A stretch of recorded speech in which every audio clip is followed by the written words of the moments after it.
My name's Angelica Afcan. I'm originally from Nunamikwa. The way I collected these plants, I went out behind our house on the tundra, and I brought my baby with me, and we picked plants out and brought them back in. I had to be creative. I used yarn and I hung. The first plant I have is the bark, the tree bark. So what I did with that, I just broke off a piece of the branch and tied yarn around it and hung it up to dry in the boiler room where it's very dry. I also have the inner alder bark, which is the same plant. The Perry's bellflower, I did the same thing. I tied yarn around it and hung it to dry. Same thing with the mushroom.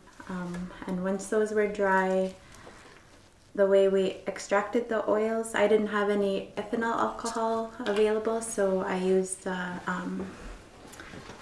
it's called the Maceration method.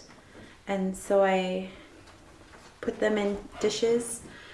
I used an ulwaq and a cutting board, and I cut up all the dry pieces into very small pieces, and then I put them in the dish and covered them with oil.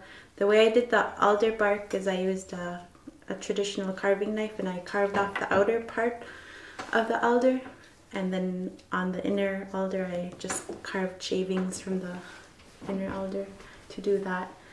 And then I cut those up into small pieces with an ulwaq to put them in the dishes, and then put the oil, fill them up with oil till they were covered.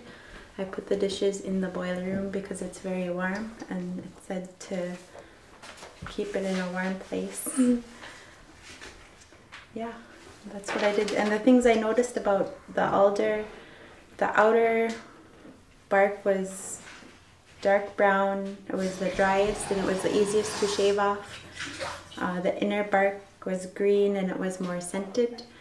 And then the actual alder, the inside, it was white, smooth, and it was the most difficult to carve. It was more dense, I'd say. The mushroom, it's like I was saying earlier, it smelled like fish, smelled like shrimp.